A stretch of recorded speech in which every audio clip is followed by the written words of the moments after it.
Bonjour, bienvenue dans la série sur le temps. Alors, comment mesurer le temps? Alors, supposons que nous ayons un dispositif quelconque qui donne le temps, c'est-à-dire qui permet d'obtenir la valeur de la grandeur t que nous avions définie. On peut effectuer la mesure par comparaison et juxtaposition, coïncidence. Donc on a un événement A donné qui va se produire au même endroit et au même instant qu'un événement top d'horloge de notre dispositif. Et dans ce cas-là, ça se produit au même endroit et au même instant. On doit considérer qu'il s'agit du même événement et donc avec la même valeur de t. Et donc cela nous donne l'instant t à laquelle se produit l'événement. Bien entendu, à nouveau, les mesures se font de manière FAPP, donc on va mettre l'horloge près de l'événement, pas exactement au même endroit. Cette coïncidence entre les événements est une évidence, et c'est même la seule certitude que l'on peut avoir a priori sur le temps. Même endroit, même instant, même temps. Et c'est la seule certitude qu'on peut avoir sur le temps et les durées des phénomènes, c'est entre événements, c'est celui où la durée est nulle.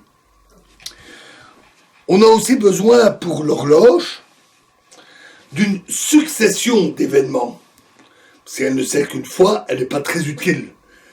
Et cette succession d'événements est alors une référence pour la mesure du temps. Chaque top d'horloge permettant d'avoir une mesure à chaque instant. Le choix de cette succession d'événements va se faire par commodité et par consensus. Il est logique et pratique d'utiliser des phénomènes périodiques, c'est-à-dire des phénomènes qui se répètent, identiques à eux-mêmes, en permanence. Si on suppose que la durée de chaque répétition est identique, alors mesurer le temps revient à compter le nombre de répétitions qui se produisent. L'horloge devient un simple compteur. Il existe de nombreuses méthodes de mesure du temps, de nombreux dispositifs.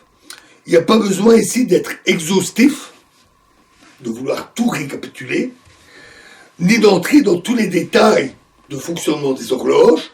Ce serait d'ailleurs plutôt alors une série qui présenterait les phénomènes physiques à la base du fonctionnement de ces horloges.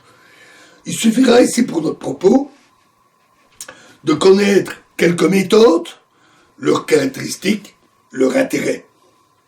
Ce qui nous permettra de mieux comprendre pourquoi on s'oriente vers de tels dispositifs de mesure du temps et nous donne donc une meilleure compréhension du temps. Au début, on a eu le temps astronomique. Très vite, au cours de l'histoire de l'humanité, les hommes ont constaté la périodicité, la répétition de certains phénomènes astronomiques. La succession des jours, les phases de la Lune, les saisons, et pour certaines personnes, par exemple les anciens Égyptiens, les crues périodiques du fleuve le Nil. En plus, ces événements périodiques avaient une grande importance dans leur vie, car elles étaient liées à la chasse, à l'agriculture, qui se font à certaines saisons. Et si on chasse de nuit, il est préférable de le faire le jour de pleine lune, où on a une meilleure vue. Et donc, les êtres humains s'en sont très vite servis pour mesurer le temps et pour régler toutes leurs pratiques de chasse, pratiques agricoles, pratiques sociales, et même en calant dessus des pratiques telles que les pratiques religieuses. Et pour aider dans ce suivi du temps astronomique, on a vite conçu des calendriers de plus en plus précis, donc collant de mieux en mieux aux phénomènes astronomiques, pour suivre le temps. Ainsi, on a longtemps utilisé le calendrier julien, du nom de Jules César, pour après, parce qu'il se décalait par rapport aux phénomènes astronomiques, utiliser le calendrier grégorien du pape Grégoire, qui est encore utilisé de nos jours. À partir de la naissance de la physique, avec Galilée, Newton et d'autres personnes, on a compris les lois qui décrivent les phénomènes astronomiques. Cela a permis des calculs élaborés permettant de prédire avec précision certains phénomènes, les éphémérides, tels que les éclipses et les marées, qui pouvaient aussi avoir une importance et donc permet d'améliorer encore le temps astronomique. Ensuite, après ou plutôt en parallèle, de manière de plus en plus importante, est venu le temps mécanique. Le temps mécanique s'est vite avéré nécessaire parce que la vie sociale devenait de plus en plus complexe au fur et à mesure que le nombre d'habitants augmentait, que les villes augmentaient, que les activités industrielles, commerciales, économiques, sociales, religieuses augmentaient. Cela a augmenté aussi les relations humaines, le fait de prendre des rendez-vous, le fait de se rendre à des événements sociaux à des moments précis, qui ont rendu nécessaire une mesure plus précise du temps, en particulier du temps s'écoulant dans la journée, pour dire à telle heure de la journée. Et on utilisait bien sûr le temps astronomique tel que les calendriers solaires, c'est-à-dire les cadrans solaires, mais les cadrans solaires ne marchent bien que si il y a du soleil. En l'absence de soleil, ce qui est fréquent, ça devient problématique. On a alors utilisé divers phénomènes dont on avait remarqué qu'ils étaient réguliers et périodiques. Ces systèmes relèvent souvent de la mécanique. Et cela remonte très loin dans le temps. Un des premiers systèmes qui fut utilisé par les anciens Grecs est le clepsydre. Il utilise le fait que lorsqu'on a un réservoir rempli d'eau avec un petit trou, l'eau s'écoule de manière régulière, quelle que soit la hauteur de l'eau, sauf sur la fin. Et donc peut servir, avec un mécanisme plus ou moins ingénieux, de système d'horloge. Il en est de même, par exemple, du principe du sablier. Plus tard, sont venues l'utilisation des balanciers. Les lois ont été étudiées avec précision par Galilée. Les balanciers sont d'ailleurs encore utilisés de nos jours. Par exemple, certaines horloges à balancier, même si elles sont devenues un peu des objets de collection, plus trop utilisés. Galilée avait remarqué notamment que pour des oscillations petites, donc un balancier qui ne balance pas trop fort, de petites oscillations, la période d'oscillation est indépendante de la masse du balancier. Et elle est due seulement à la longueur du bras du balancier, ce qui rend pratique la conception d'horloges conçues sur des balanciers, car si on construit des bras de longueur identique, deux horloges vont balancer en même temps et indiquer la même heure. Car le point le plus important dans le temps et sa mesure, c'est de pouvoir comparer les résultats entre personnes. Quand il s'agit du temps astronomique pour les journées, les semaines, les mois, ce qui est important, c'est de dire le 12 juin, nous retrouvons-nous pour les moissons. Pour l'heure, c'est retrouvons-nous à 14 heures pour faire nos affaires commerciales entre nous. Et donc, il faut que chacun ait la même heure. Et donc, que les horloges indiquent toutes la même heure. En vérité, ces horloges sont loin d'être les plus précises du monde. Elles sont influencées par la gravité, et la gravité varie avec l'altitude et le lieu. Elles sont aussi influencées par toutes sortes d'effets parasites, en particulier les vibrations et les frottements.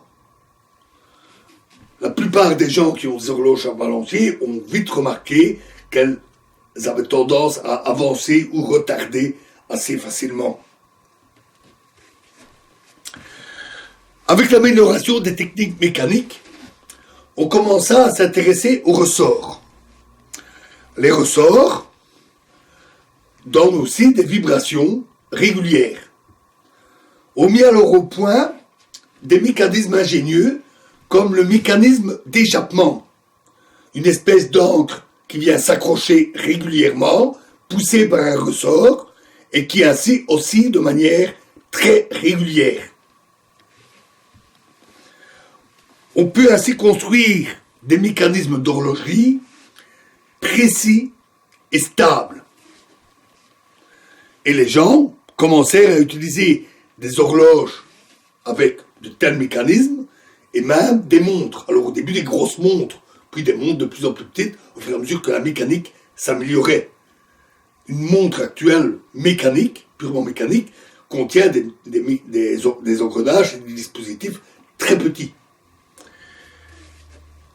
C'est à cette occasion, au XIXe siècle, si ma mémoire est bonne, que l'on inventa les montres de marine en Angleterre. L'Angleterre était un empire et avait besoin de pouvoir mesurer pour ses bateaux les longitudes et les latitudes. C'était très important pour l'Empire britannique. Mesurer les latitudes est facile. Il suffit de regarder à quelle hauteur se situe le soleil sur l'horizon, par exemple à midi, ou regarder les étoiles. Et alors on a la latitude. Mais la longitude, c'est plus compliqué. Parce que le soleil tourne et les étoiles tournent dans le ciel de la même manière pour tout le monde. Alors ils avaient mis au point des méthodes très compliquées, utilisant la position de la Lune, qui elle peut varier légèrement selon la longitude. Mais ça restait peu précis et très peu pratique. Surtout que là aussi, mesure des étoiles, de la Lune, il ne faut pas qu'il y ait de nuages. Or, il y a un moyen très simple de connaître la longitude, c'est de savoir l'heure qu'il est. Parce que ça, ce sont les méridiens. Le fait qu'il y a un décalage horaire avec le changement de longitude. L'heure, si on compare une heure de référence, par exemple l'heure de Londres, l'heure de Greenwich, et qu'on la compare à l'heure locale donnée par le Soleil, alors on sait à quelle longitude on se trouve sur la Terre. Mais pour ça, il faut connaître l'heure de départ. Or, les montres à l'époque, les horloges étaient très imprécises, elles n'étaient pas stables au cours du temps. Et pire, une horloge à balancier, sur un bateau, c'est une catastrophe. Un bateau, ça bouge, et les balanciers font n'importe quoi. La mise au point des horloges de marine, très stable, très précise, pratiquement insensible à la température, à l'humidité et au mouvement du bateau, fut une grande amélioration des techniques maritimes de l'Empire britannique et ensuite du monde entier. Beaucoup de montres actuelles utilisent encore ces systèmes, surtout les montres de prix, les montres les plus coûteuses, non électriques, entièrement mécaniques et disposant d'un système avec échappement. Plus tard, on découvrit les propriétés du quartz. Alors, le quartz a une propriété particulière. Un cristal de quartz, lorsqu'il est soumis à une tension électrique, il se contracte. C'est l'effet dit piézoélectrique. Inversement, quand il vibre, quand il se contracte, il une tension électrique apparaît à sa surface. En combinant ça avec un circuit électronique assez simple, on peut alors avoir une vibration du cristal de quartz. Les oscillations du matériau, du cristal, sont extrêmement rapides. Et qui dit rapide, dit précision, parce que de nombreux tops d'horloge au cours du temps. Très précises, très stables, presque insensibles aux perturbations. Malgré tout, peuvent quand même être perturbées, notamment par des champs électriques ambiants. Mais comme ça peut être très petit, on peut facilement l'améliorer en construisant un blindage et pour les dispositifs les plus précis, on peut y adjoindre un thermostat. Beaucoup de montres et d'horloges actuelles utilisent encore le système à quartz. La plupart, en fait. Sauf celles qui maintenant se règlent, par exemple, sur une horloge de référence mondiale ou des choses de ce genre. Le temps mondial est d'ailleurs donné par un dispositif différent, le temps atomique. Et ça, c'est la mesure que nous aborderons dans la prochaine vidéo. Je vous remercie.